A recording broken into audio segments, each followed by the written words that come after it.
Hello and welcome to another episode with the Tonto Dog Whisperer, the channel that helps you help your dog. In today's episode, we're going to be taking a look at Kai and how to structure play, off-leash time, to help bleed off some of his energy, but also to help focus his mind. His problems are really common to a lot of dogs. He has an excess amount of energy. He's a very high energy dog, which are two different things. A low energy dog can also have excess energy. However, in Kai's case, it's just magnified because he's a really high energy dog. He's 2 years old and he's an Australian Shepherd. So those three trifectas make the perfect storm for dogs like this. And it's really difficult to bleed off that excess energy. So what we want to do is engage his mind and his body and take a multifaceted approach where we try to eliminate some of those symptoms that are caused by this excess energy buildup. I know these issues don't sound very serious, but it's actually really uncomfortable and it does affect your day-to-day life. The couple that lives with Kai, they don't really get to relax, they don't get to really enjoy the things that you and I take for granted just because Kai won't stop fidgeting. In the first video that I did with Kai, you can definitely see an improvement in terms of his focus. He isn't as frantic, he doesn't pull as much, and all those other symptoms are starting to dissipate just from adding the structure of a walk. The walk itself isn't a huge physical drain, but it is a way to get Kai's mind focused, get it engaged and add that structure. So when he's engaged with his mind, he's less likely to be as frantic and to be all over the place. It also establishes trust, it establishes leadership.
The exercise that I'm going to do today with Kai, I actually did the first time that I met him with his little sister and his owners, but the difference is dramatic. In terms of what the walk does, you're definitely going to see the difference between the first time I tried this exercise and the second time I did it. Adding structure to play is good for any dog, and especially dogs with high energy, especially young dogs. So it's going to have a number of benefits, and this is an example of when I actually use dog training as a tool. So I'm not a dog trainer, I'm not certified or professional or all those other stupid things that the dog trainers out there go on and on about. I am a behavioralist. So when I use training in my videos, it's as a tool. So in this particular case, I'm going to be using training to focus the mind and to really engage Kai in a different way. The other benefit of this type of exercise is that you're really practicing calming a really excited dog down. And that is not an easy thing to do. So anybody can get a dog excited, but it takes practice, time, and effort to actually be able to calm dogs down, right? So what we want to do is use this opportunity to practice taking Kai from like an 8 or a 9 on the excitement scale and calm him down to like a 1 or a 2, and then allow them to get excited again, and then just repeat the process. So that's what we're going to do today.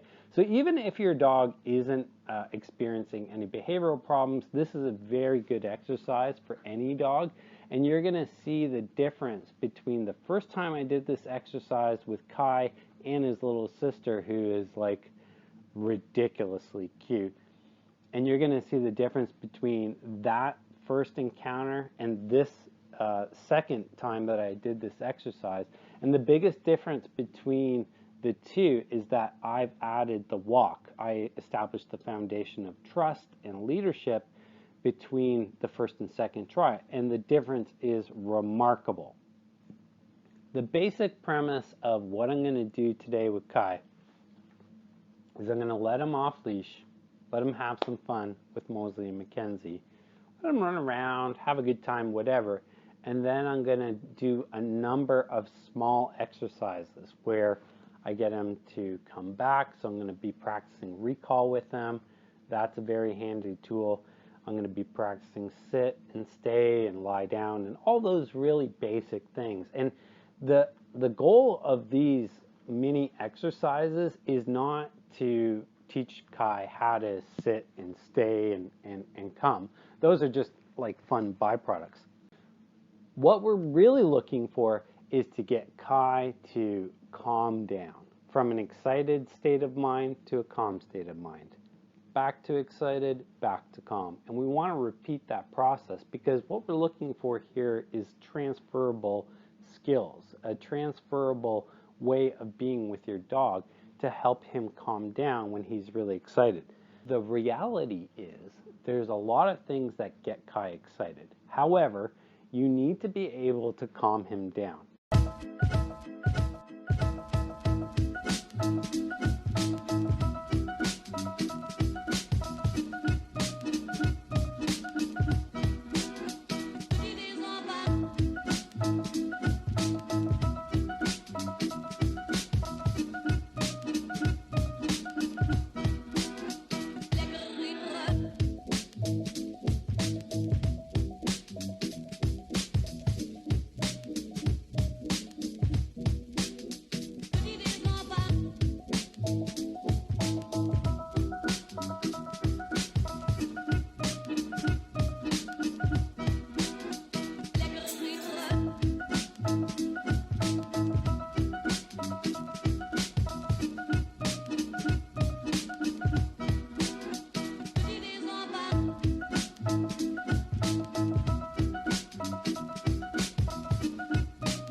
normally when you wake up in the morning, you go to work and then you take breaks from work to have a bit of fun or to relax. In Kai's case, it's going to be the exact opposite. So what we're doing is we're saying, okay, go have some fun, and then we're going to take little breaks. We're going to take short breaks at first from your fun to calm you down, do a little bit of work, and then you go back to play. So it's not a matter of all structure or all play. You're mixing the two. And the technique here is very simple and straightforward. And what you do is you extend the period of time where he's calm and he's doing some work, right? So whatever commands you want to use, it doesn't really matter. You can vary them. I don't like to do the same ones over and over again, but you can. It's not that big of a deal. So what we're going to do is say, go have some fun, do a little bit of work, calm down, focus, engage your mind, go back to having fun, come back, do a little bit of work, and you just repeat that process over and over and over again. And what it's going to do is give you the ability to calm him down in really exciting situations, and that's the key to success in other types of environments. This type of exercise or set of mini exercises, this technique of calming Kai down, is something that you can do anytime. And you can do it in a lot of different environments. You can start off inside the house, which is an environment that has less distractions, and then move to your backyard, slightly more distractions because they're outside. Then you can go to a public park that's deserted, practice there, and then make it more and more difficult and practice as you go along. So if you can imagine, let's say, going to a dog park or a family gathering, those types of environments are going to be the most difficult to get him to calm down. But if you practice in less difficult circumstances and work your way up to those really difficult situations, then you're going to have much higher chance of being successful. That's it, guys. I hope you enjoyed this video. Till next time, take care, and if you love your dog, take them for a walk. Thanks for watching.